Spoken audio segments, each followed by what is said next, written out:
You're going to be safe walking down streets. You're not going to get mugged. Violent crime has been down for 2 straight years, hitting a 30-year low in January. What do you do if you're president of the United States of America? You're the commander-in-chief of the armed forces of the United States military, and you've been credibly accused of heinous crimes against children, and the story won't go away. What do you do if you have the power to invade other countries as a distraction?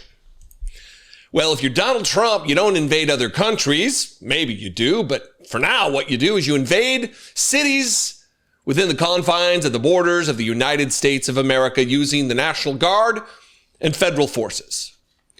You embolden your secret police force to keep law and order where there already is law and order, again, as an excuse to distract from the attention that you're getting from your lifelong friendship, your decade-and-a-half-long best friendship with notorious child rapist Jeffrey Epstein. That's what you do. And what do you use as a predicate for this?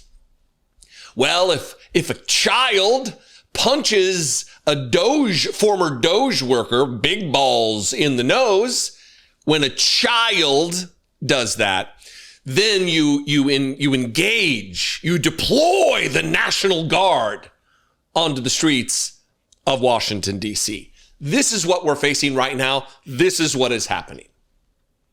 Donald Trump is set to, he hasn't officially made the announcement, but he is set to, he's already activated federal law enforcement in the city. Brittany Page and I were out having dinner this weekend, and I saw U.S. Secret Service, one of their patrol vehicles, doing a traffic stop nowhere near the White House, nowhere near federal facilities. It was in Mount Pleasant, a neighborhood in the heart of Washington, D.C., an actual neighborhood where people live. And uniformed Secret Service agents were doing traffic stops. And now Donald Trump, because of overwhelming crime, it's a hellhole, the scum are running free in the city.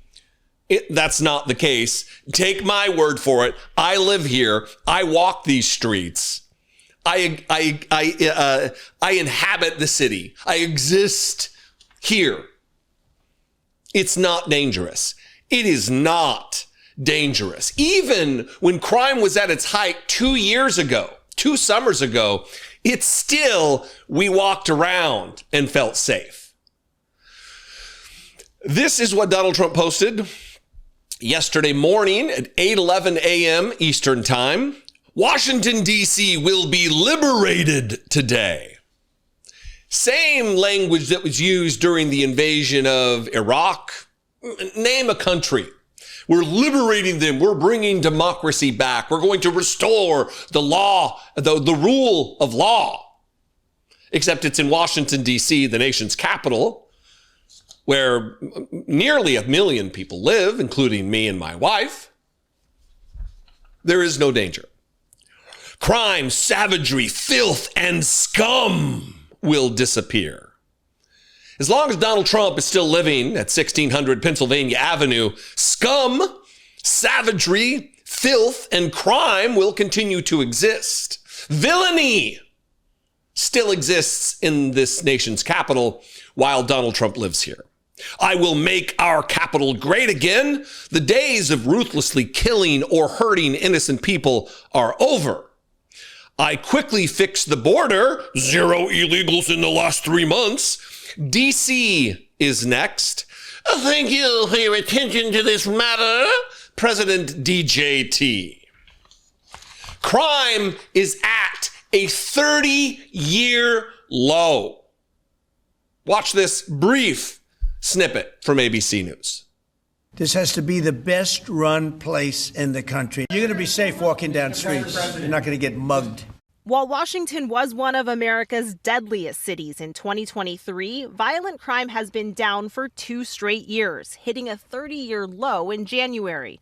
Washington Mayor Muriel Bowser is pushing back on the president's claims. If the priority is to show force in an American city, we know he can do that here. But it won't be because there's a spike in crime.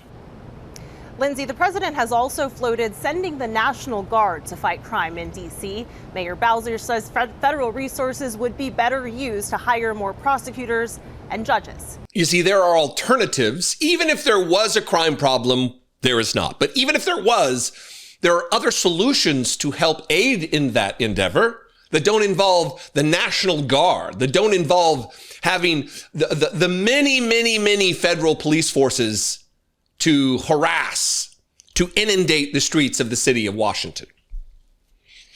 This is what this is about. One, it's clearly a distraction from the Epstein thing, but it's also flexing the power of the presidency, starting with where there's no controversy legally.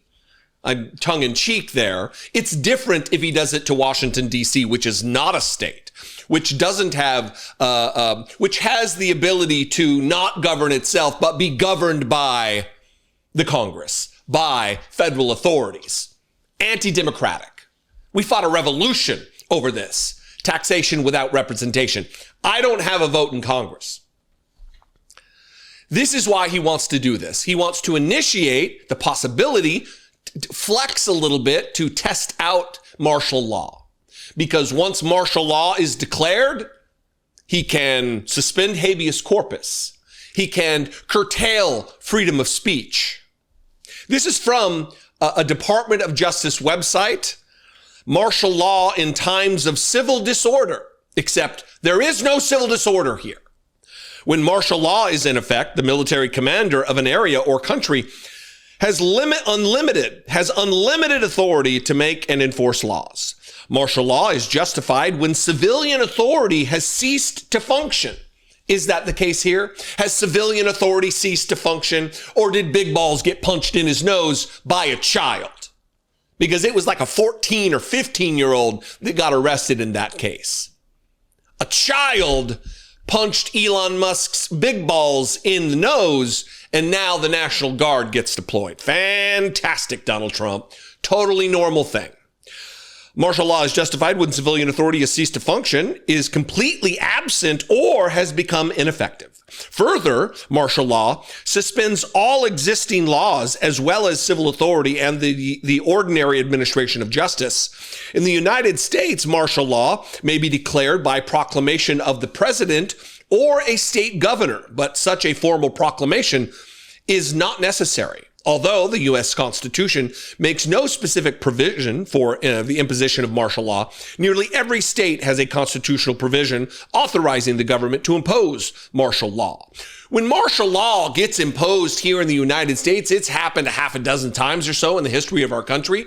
And most of those times were when civil rights were being violated by authorities in the South, post-Civil War and through into the civil rights era of this nation. It was to secure people's rights, not to usurp them. And here we are. Donald Trump, to distract from the fact that he's a credibly accused rapist of children, wants to invade the nation's capital with troops, with armed, uniformed military, where there is no crime. There is no crime problem any more than any other city in this country. In fact, 30-year low of violent crime. It's a lie. It's a distraction. He wants you to stop paying attention to the fact that he likely has raped children.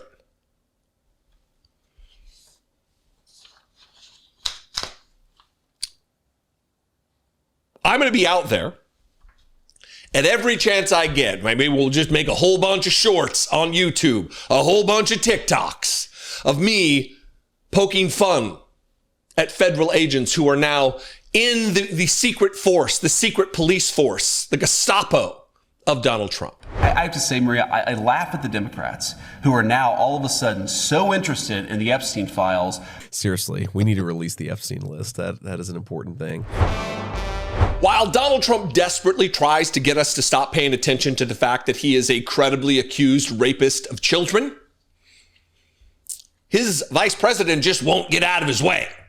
continuing to bring up the Epstein topic, the thing Donald Trump is trying to get away from. That's why he's invading the city using federal troops, announcing a crackdown using his new masked secret police force to invade the city. That's why. J.D. Vance over the weekend was on Fox News, and he made this statement trying to, rather than just stop talking about Epstein and hoping it goes away, they continue to talk about it, but he's trying to indict Democrats. He's trying to make a play for Republicans. This isn't a Republican problem. This is a Democrat problem. The problem is Donald Trump has dozens of photos hanging out with, partying with Jeffrey Epstein. It's real difficult to make this a Democrat thing, unless, of course, J.D. Vance is referring to the fact that Donald Trump used to be aligned with the Democratic Party, I guess. But watch this, and then we'll take a jaunt down memory lane. So long ago that really it's irrelevant, November of 2024, when J.D. Vance was singing a whole different tune about the Epstein files. First, though, here he is on Fox News over the weekend. Full transparency, but I have to say, Maria, I laugh at the Democrats who are now all of a sudden so interested in the Epstein files. For 4 years, Joe Biden and the Democrats did absolutely nothing about this story.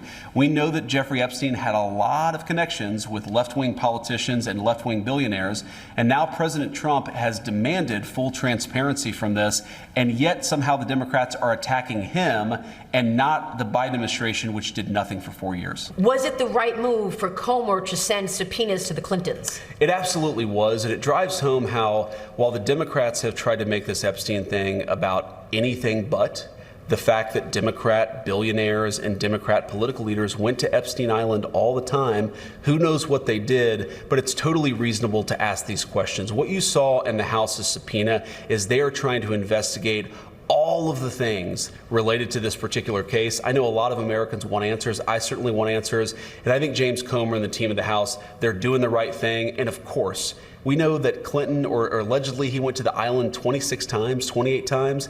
Totally appropriate for Comer to be asking what was going on at that island.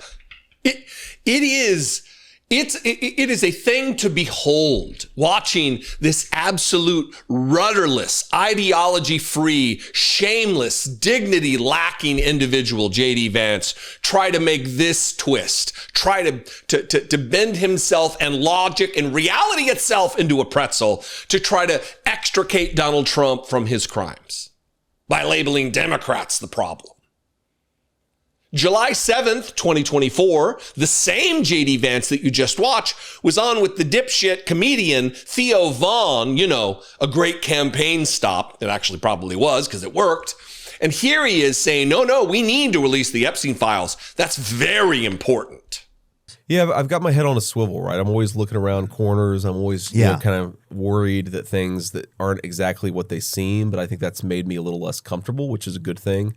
Especially in the political life that I now live these days. Yeah, it's good to have your head on a swivel. Hey, now everybody's an alcoholic. You know what I'm saying? You're like, yeah, everybody in politics has a vice that's much worse than alcoholism. Is the way that I put it. But we release the list. Seriously, we need to release the Epstein list. That is an important thing. We can go down that rabbit hole, but that is an important thing, said the J.D. Vance before the J.D. Vance who said, no, it's not. Let's look the other way. Yeah.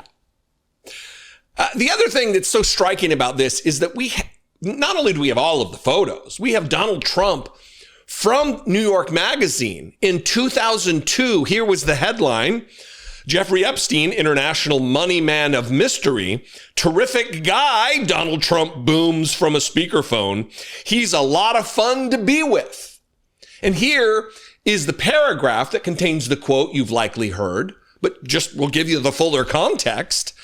Epstein likes to tell people that he's a loner, a man who's never touched alcohol or drugs, and one whose nightlife is far from energetic. And yet, if you talk to Donald Trump, a different Epstein emerges. Quote, I've known Jeff for 15 years. Terrific guy. Trump booms from a speakerphone.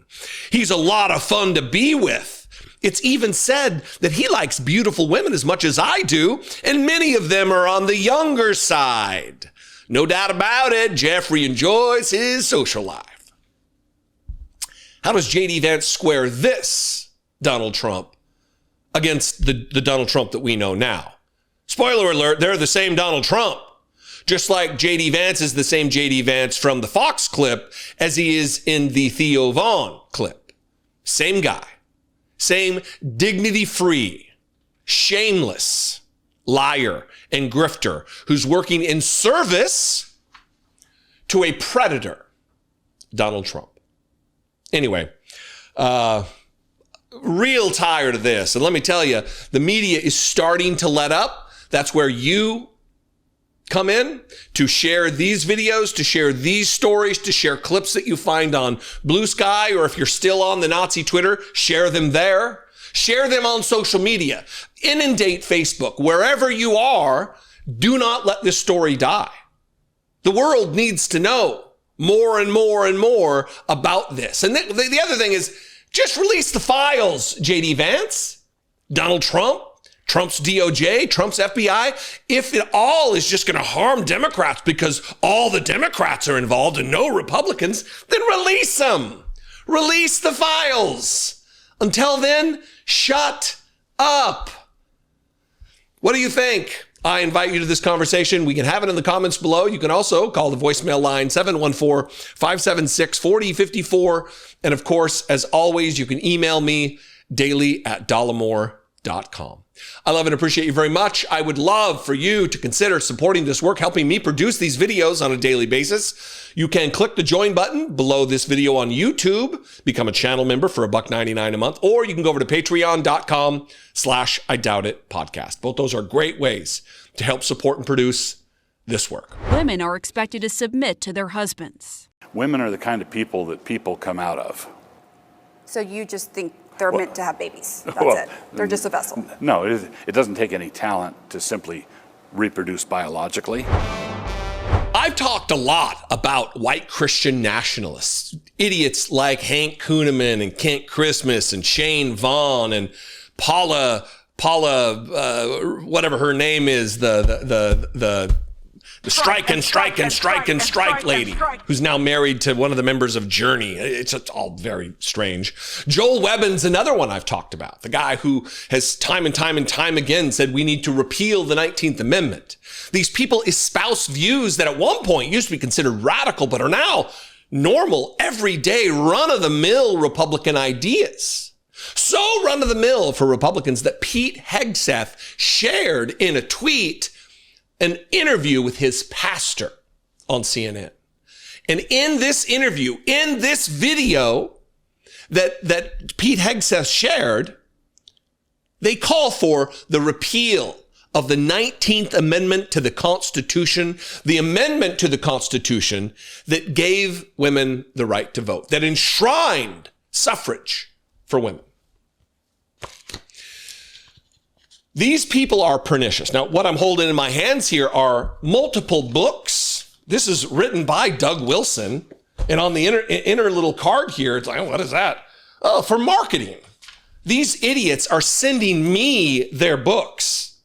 Keep Your Kids, How to Raise Strong Kids in an Age of Therapeutic Sentimentalism. This one, The Sin of Empathy. Empathy now to these white Christian nationalists is a sin. I haven't even opened this one. I don't even know what this one is.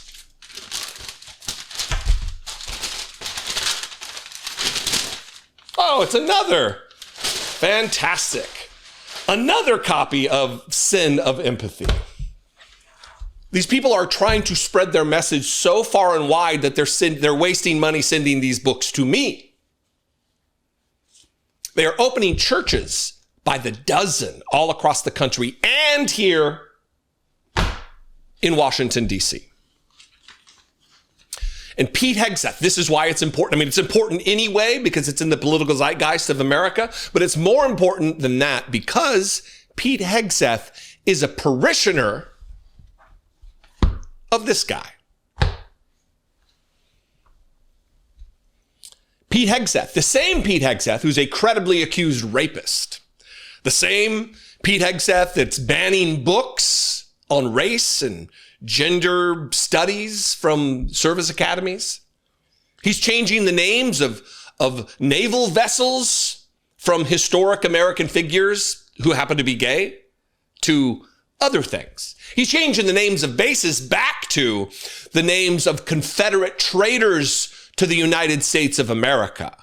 He's erasing the contributions of women, of LGBTQ people, of Black Americans, just trying to erase their contributions, the existence from the history of Pentagon websites, the photographic evidence.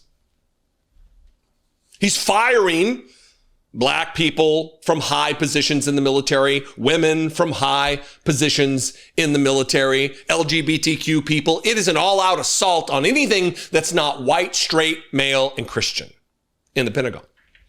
And he's being given steam by Doug Wilson, the guy who's writing books about therapeutic sentimentalism and publishing in his publishing company, The Sin of Empathy. There are others they've sent me too. I couldn't find them. It's not like I'm cherishing them, you know?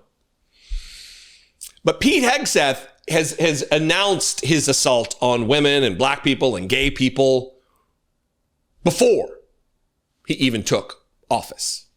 Here he is in November, I believe. When was this? November 7th, 2024.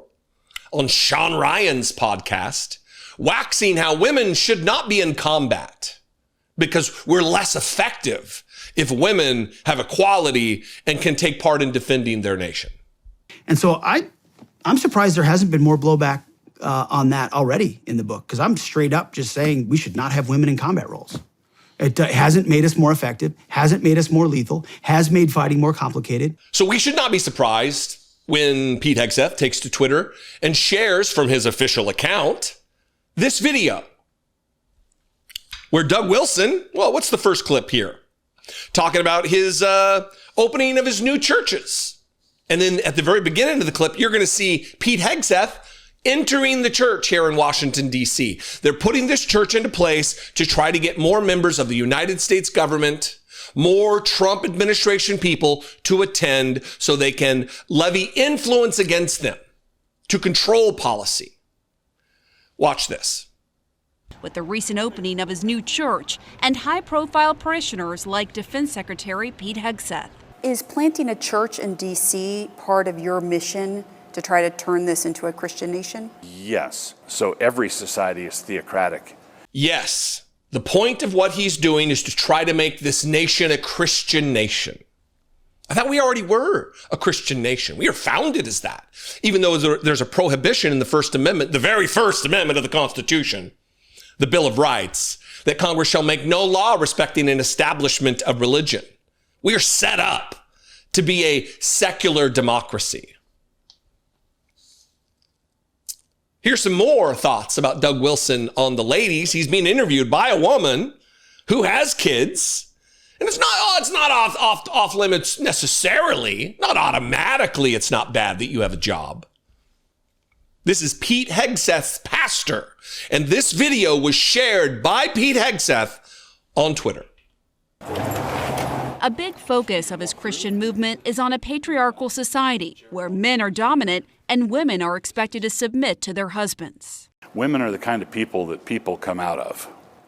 So you just think they're meant to have babies? That's it. They're just a vessel. No, it doesn't take any talent to simply reproduce biologically. The wife and mother, who is the chief executive of the home, is entrusted with 3 or 4 or 5 eternal souls. I'm here as a working journalist, and I'm a mom of 3. Good for you. Is that an issue for you? No, it's not automatically an issue. And it's not just Pete. It's not just Doug Wilson. It's not just Pete Hegseth. It's the other people in leadership in this faith. Look, one of the reasons why this fires me up so much is because this guy lives in my home state. He lives in Idaho, Moscow, Idaho. He used to be just kind of a fringe dipshit in Moscow, hated by most of the population, but he is now a draw. People are moving there to attend his church on the Palouse, on the prairie there. farmland. And his co-pastors, his acolytes, his followers, they take it further about how women should not have the right to vote. These people are influencing the highest echelons of our government. Watch this. Wilson says in his vision of a Christian society, women as individuals shouldn't be able to vote. His fellow pastors, Jared Longshore and Toby Sumter, agree. In my ideal society, we would vote as households. And I would ordinarily be the one that would cast the vote, but I would cast the vote having discussed it with my household. But what if there's your wife doesn't want to vote for the same person as you? Right. Well, then that's a great opportunity for a good discussion. There are some who have gone so far as to say that they want the 19th Amendment repealed. I would support that. And I'd support it on the basis that the atomization that comes with our current system is not good for humans. That voting by household thing is something I've covered Joel Webbin saying many, many, many times. The same Joel Webbin. What am I going to tell my kids if they see people wearing Hindu garb, he calls it? How am I going to explain to my daughter that other people believe things that we don't believe?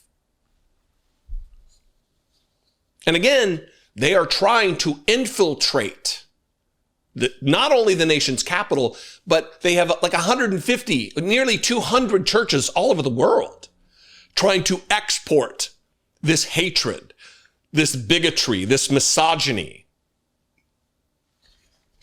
Last clip. How precious. And now there's a monthly prayer service at the Pentagon, initiated by Hegseth, Wilson's highest level connection to the administration. It's not organizationally tied to us, but it's the kind of thing we love to see. For his part, Hegseth has publicly praised Wilson. Now we're standing on the shoulders of a generation later, the Doug Wilsons and the others. Wilson's influence spans the globe with more than 150 churches. And there was Pete Hegseth endorsing. We stand on the shoulders, and now there's people like Douglas Wilson. Oh. This is at the root of what MAGA is. This is at the root. This is not fringe. This is mainstream. This is the Department of Defense holding prayer meetings where they wail out of key. And Donald Trump, who's not a Christian, no, he claims to be a Christian, but he doesn't know anything about the philosophies of Jesus. He couldn't name one single book, not a single scripture, nothing. He couldn't name that there's 2 testaments, according to Christians. People need to start waking up and stop giving these people the benefit of the doubt. This is a movement that is underfoot by the most radical elements in our country. And what a coincidence, they all happen to be Republicans. They all happen to be white Christian nationalists. So for all of the people who are out there who are probably not here anymore because they thought I was too radical before and they stopped watching, oh, you're just being a bomb thrower. You're an alarmist. What are you talking about? Here we are. Here we are, the Secretary of Defense sharing this vile, discriminatory bigotry on Twitter from his official account, announcing to the world that my pastor is Douglas Wilson. I go to his church here in the United States, and he thinks women shouldn't have the right to vote, and by virtue of that, by extension, so do I. Whatever gets written in the thumbnail and title of this video certainly was just clickbait because she didn't freak out and tell these people to go to hell at all. Marjorie Taylor Greene's having a freak out because people are starting to ask questions about how she got so rich so quick. There's been a movement afoot for a long time to prohibit members of Congress from trading stocks, from trading on the information, the inside, secret information that they hold, that to not use their influence on how they vote for policy, on how they know policy is going to go, on which rules are going to be set for corporations before it's even public. It's an ethical, obvious point, something that we should be doing. And a lot of these people, up to and including Marjorie Taylor Greene, who's maybe profited more than just about anybody else, she doesn't like these questions being asked. I'm going to read this headline and a couple of paragraphs from this Daily Beast article to give you the lay of the land here. And then I'm going to read a tweet from her where it is an absolute freak out. She explodes, is how the Daily Beast put it. Marjorie Taylor Greene explodes over report exposing massive wealth jump. In addition to questions about her wealth, Greene's stock trades have drawn scrutiny from both sides of the aisle. Marjorie Taylor Greene erupted Sunday after she was pressed about her wealth and eyebrow-raising stock trades. The MAGA lawmaker was responding to claims that her net worth has surged from about $700,000 to roughly $21 million since joining the House in 2021, reported by financial news outlet Bazinga in June. After a Twitter user questioned how Greene could amass such wealth on a $174,000 congressional salary, the Georgia Republican launched into a defensive rant, responding, "You can go to hell." I'm going to get to it here. I'm going to read this other tweet to you, but I love how she's trying to position herself as, I'm trying to protect the American dream, y'all. How dare you attack me? I'm a patriot, says the patriot. So this person tweeted this. How does Marjorie Taylor Greene's net worth go from $700,000 before she joined Congress to $21 million today? A congressional salary is only $174,000 a year. Only $174,000 a year. And this is what her response was.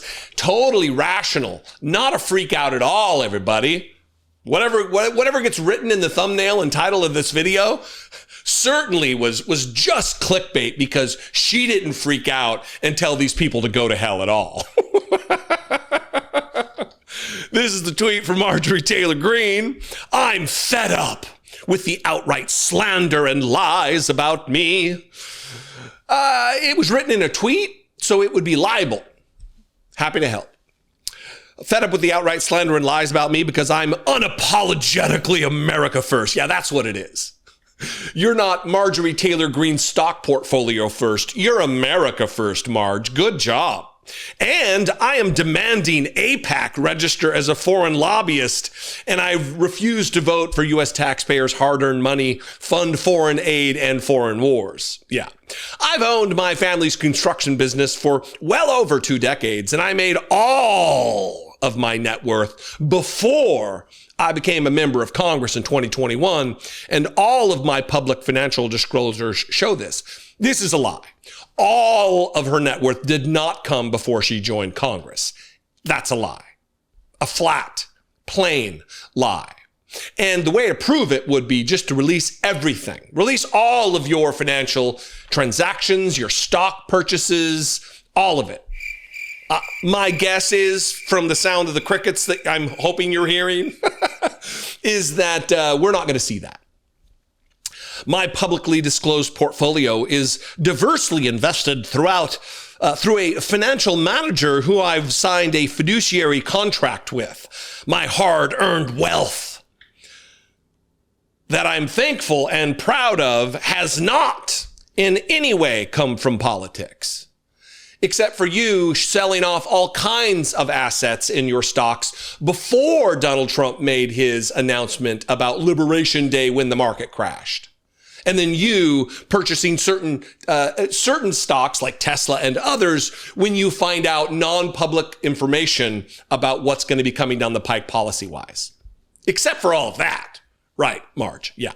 As a matter of fact, she goes on to say, I made a hell of a lot more money and my life was way easier before I entered public life. I'm so proud of my company's success and hard work, and there is not anyone who can shame me for being a successful business owner because thankfully I've lived the American dream.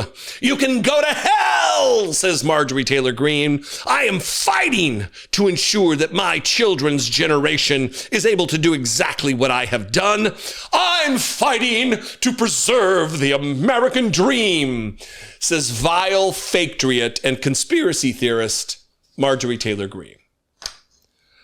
You know, when you have to respond with hundreds of words, it's likely that you're kicking and screaming a little too much.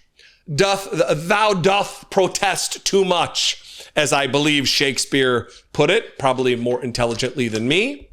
Anyway, this is a harbinger of things to come because ethics don't play a role in Republican politics anymore.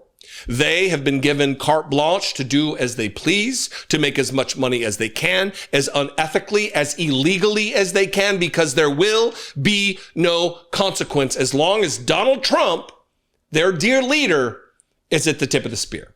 Because he himself is enriching himself. He's increased his net worth by like 40% since becoming president. Billions and billions and billions of dollars. Much from foreign nationals, foreign governments in direct violation of the emoluments clause of the same Constitution that these America First patriots act like they give a single shit about. If you're an FBI agent who was assigned by your superiors to participate in a court-ordered search, that means you're not loyal. That means you're fired. Over the weekend, Chris Christie was on with Jonathan Karl on This Week, and he said some things that were correct, but it's hard to take it from Chris Christie, who enabled Donald Trump, who supported Donald Trump, who assisted him with his agenda and getting his administration off the ground. It's real hard to listen to these people who are now all the harumph. Oh, I can't believe Donald Trump is doing this. What? When they've known all along. Listen, if we knew all along, we don't know Donald Trump, how did they not know all along when they knew Donald Trump, right? But this dovetails into a letter that I was going to read anyway, and this is a letter from 300 plus members of a group called Steady State. And they are sounding the alarm. Finally, we're getting people in the national security infrastructure who have dedicated their lives to the prospect of defending and supporting the Constitution against all enemies, foreign and domestic, but also of defending this country against military threat, hostile foreign power threat, intelligence-wise. It runs the gamut. And so people are starting to wake up and like, oh, what we need to set ourselves toward making other people wake up now that we are awake. But I want to start it with this clip from Chris Christie, who is absolutely right here. But where was he 10 years ago when he was bending the knee to Donald Trump and trying to advance his agenda at every step of the way? And Chris, I'm told on Brian Driscoll that he was fired. No, he wasn't given a reason, apparently, but he was fired because he was asked to fire another FBI agent who had been involved, they found out, in the classified documents, the search of Mar-a-Lago. The other agent, by the way, was the pilot who flies the FBI director on his plane. That he was asked to fire that person. He refused, saying he didn't do anything wrong, and was told, okay, then you're fired. Look, John, this is all about Donald Trump. What a shock. There's a headline for today. It's all about Donald Trump.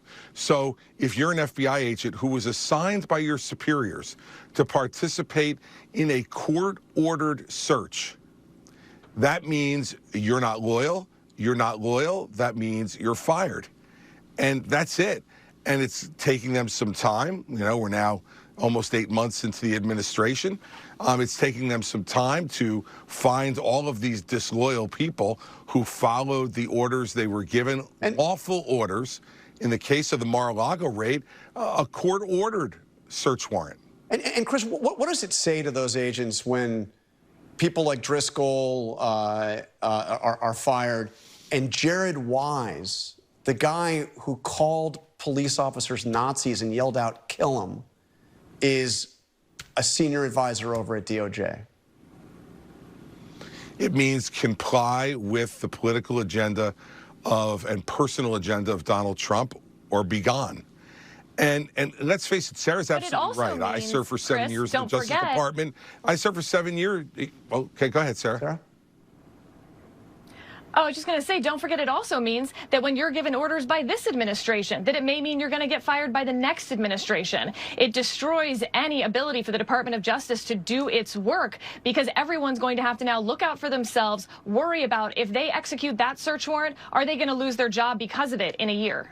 So Donald Trump is having FBI agents fired who executed legal court-mandated subpoenas and warrants. They followed the law. And what do they get for their trouble? For enforcing the rule of law, they lost their job. And what did Chris Christie say there? This is all about Donald Trump. What a shock, he says. Where, pray tell, where the fuck were you, Chris Christie? Your word is meaningless. I don't know why you're being given time on TV. Just because you're opposed to Trump now doesn't make you an ally of the American people, of the country, of the Constitution, to which you've sworn an oath. What happened to that oath 9 years ago, 8 years ago, 7 years ago, 6 years? You've had all kinds of time. This group, the Steady State, this is from their website, the 300 plus members of the Steady State are former national security officials who remain committed to their oaths to defend the Constitution against all enemies, foreign and domestic. They continue to promote democracy, rule of law, and national security based on the values shared by most Americans. Let me say this, it doesn't matter if these values are shared by most Americans or not. They are shared by and espoused by, reinforced by the Constitution of the United States. This is our governing document, not whether the majority believes women should have the right to vote or ethics should be something we follow. It's enshrined in the Constitution. That's what makes it important, not majority. This is the letter they sent. I'm only going to read a couple paragraphs here. An open letter to the men and women of the FBI from Steady State expressing support and alarm over politicization and retribution, a purge. We write to you as former members of the U.S. intelligence, diplomatic, defense, and national security communities, veterans of service to both Republican and Democratic administrations. We are the Steady State, a nonpartisan group of professionals who have served in the CIA, FBI, State Department, Department of Defense, NSA, DHS, and the uniformed military. Together, we have spent our careers upholding the Constitution and defending the United States from foreign and domestic threats.